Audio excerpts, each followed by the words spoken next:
What's going on, everyone? This is Greg with sportsrehabexpert.com and On Track Physiotherapy in Ann Arbor. Today we're going to be talking about adductor strains, inner thigh pain, and how to better train your adductors so that you can avoid injuries. This is going to be super useful for athletes who develop a lot of adductor strains, adductor pain, inner thigh pain, as well as individuals who actually develop low back pain, because the two oftentimes will go hand in hand with one another. Now, as we go on with this talk, we're going to be coming at this training concept from two different angles. One angle is going to be a strength, capacity, range of motion, kind of muscular flexibility and muscular capacity, capability of the inner thighs. Another is going to be more geared towards pelvis orientation and pelvis position and how that can influence someone's adductor pain as well as their low back pain if they've been dealing with some type of adductor issue. So when we talk about the adductors are going to attach up at the pelvis and then down towards the knee. There's multiple components to the adductor. There's an adductor part of the adductors, and then there's a hamstrings component of the adductors. That is one component that is left out a lot of times in individuals, is the hamstring component or the hip extension component of the adductors. So when we start training the adductors, one of the simplest ways to actually train the adductors, if someone is sensitive, dealing with an acute type scenario of pain, oftentimes just working hip extension and biasing the hamstrings and the glutes to a degree is going to get a little bit of that adductor activation. Not to mention there's different activities that we'll often do that creates a little bit of an isometric adductor exercise addition to the activity simply by squeezing a ball when we're talking about these bilateral bridging variations. And then when we talk about a unilateral bridging variation, you can encourage more pronation at the foot or more contact at the ground with the medial heel of the calcaneus or the medial aspect of the big toe, both realistically at once. Just a little bit more pressure there. You still want to keep pressure on the pinky toe, but a little bit more pressure on the inside of that foot is going to bias that knee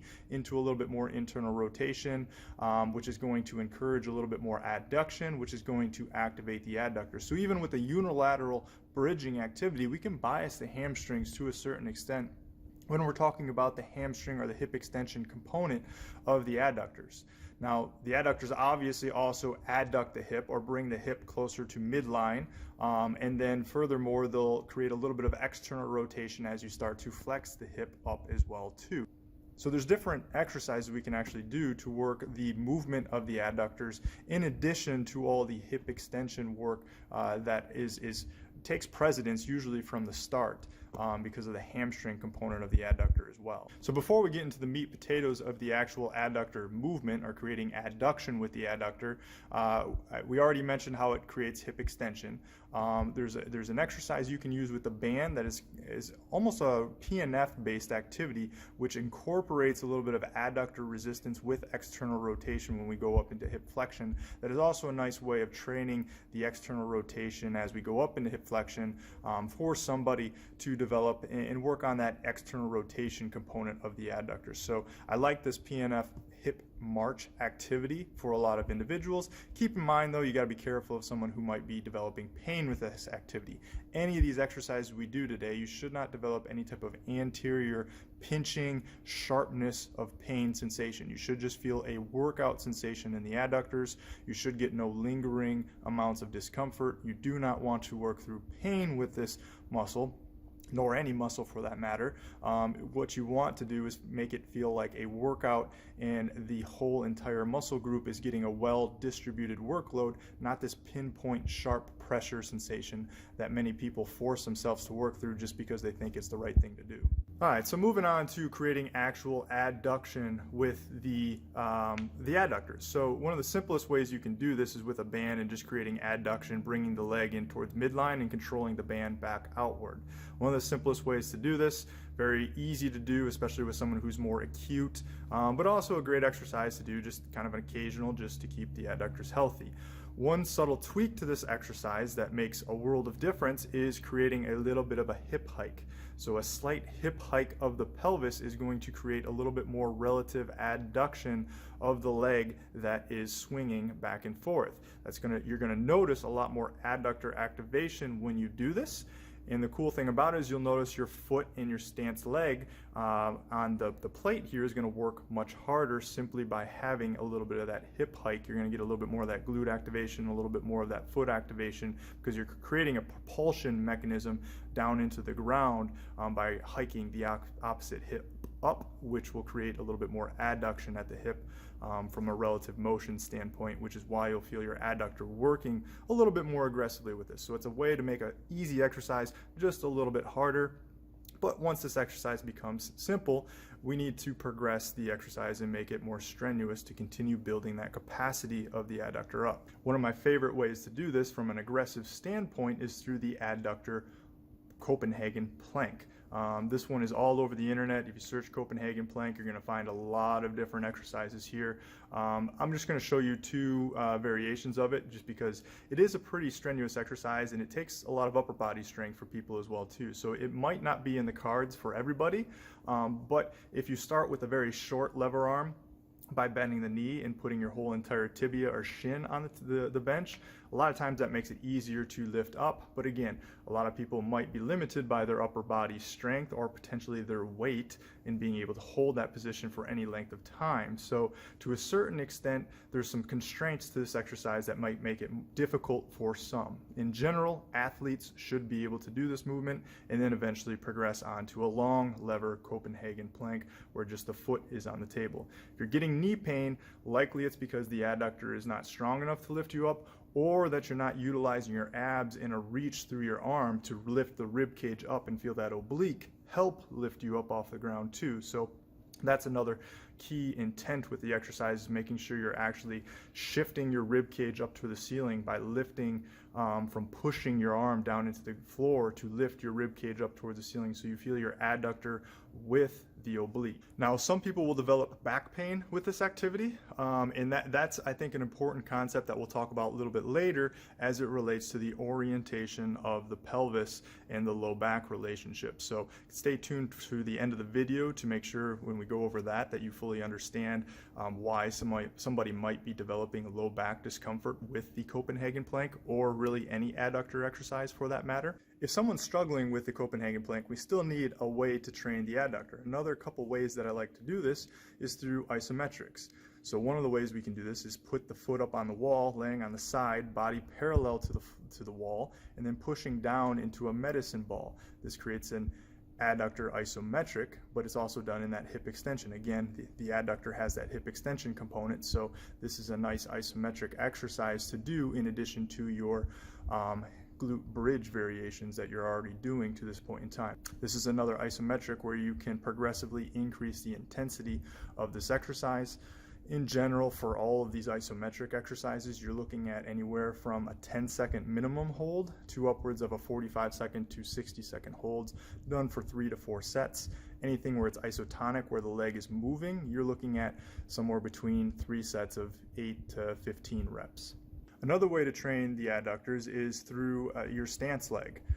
So again, very similar to the very first banded adductor pull exercise that we've shown.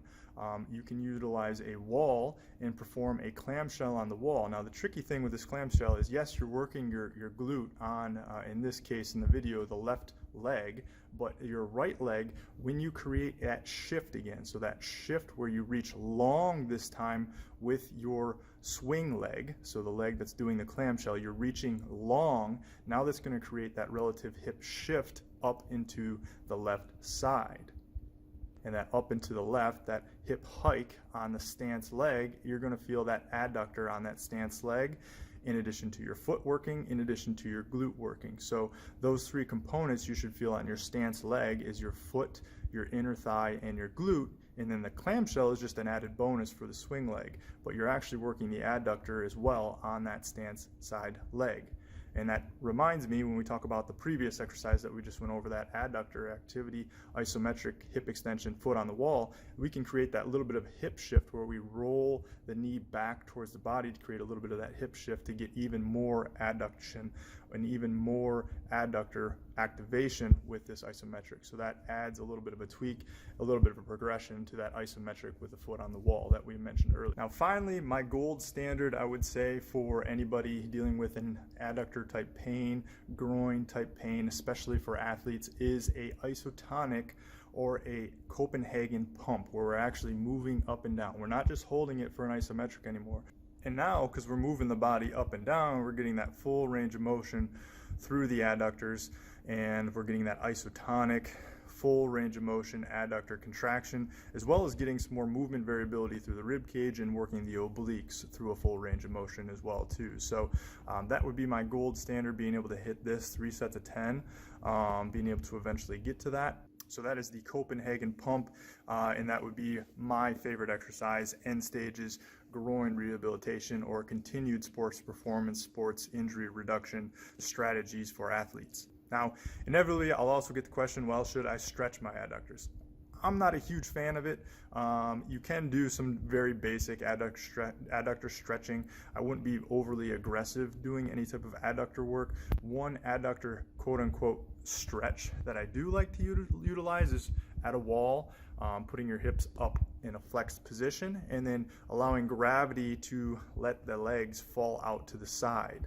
Now, we're not pushing the legs into the wall to help stabilize us. What we're utilizing is our adductors on an isometric end range isometric contraction to hold that position. So this would be the adductor quote unquote stretch that I would like to utilize. The individual will get the stretch sensation that they want out of the activity, but they're also utilizing the adductors from an isometric contraction standpoint simply by resisting gravity. And obviously it can be a progressed exercise depending on how far of range of motion that you feel comfortable working through. But motion should not be forced. But as I've talked about before, we don't necessarily fear motion either. So doing that end range isometric contraction, that will force you to control through some of those extreme ranges of motion, and that might be the stretching version that you use to choose for someone who wants to stretch the adductors, and not a bad one just to include into somebody's training program on occasion as well too. Now finally, I mentioned how the adductors play a role, and commonly people with adductor issues are going to have low back issues too. I realize it's a very broad statement and a lot of people deal with low back pain anyways, but the adductors are a big role into someone dealing with low back pain, simply because the adductor's attachment to the pelvic floor, that plays a big role into interabdominal stabilization. So when we talk about a respiratory component to an exercise and breathing through an activity, and contracting the adductors with some of the pelvic floor activities and utilizing an abdominal based activity, those can be very beneficial for clients as well. From a movement standpoint, what the adductors do is they create a little bit of internal rotation of the innominate or posterior expansion at the SI joint, which I'm showing here in the model. Keep in mind, this is a model and it will move a lot more than what your pelvis will move, especially at the SI joint. The SI joint has about 2 degrees of freedom, so not much movement. When you add up both sides of your SI, there's about 4 degrees total movement there, which is significant enough to note, but it's not going to be the primary thing driving all of this. But someone who struggles contracting their adductors or doesn't have a very strong adductor, or their capacity is limited in their adductor, furthermore, they tend to bias themselves into this extension based posture with their hips forward and creating extension and compression at their lowest part of their lumbar spine, in addition to the compression that they're going to feel at their low back.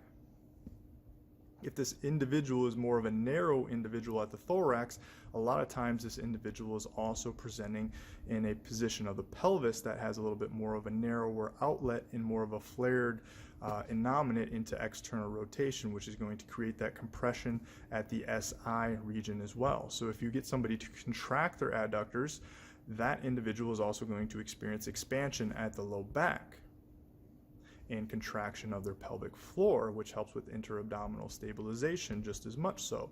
So again, this is how the adductor problem could also manifest itself into other issues in the sporting world and in the rehab environment. So you have to be mindful of how these issues kind of correlate with one another, and that will help you develop a better plan of care for treatment or for sports performance purposes and injury reduction standpoints.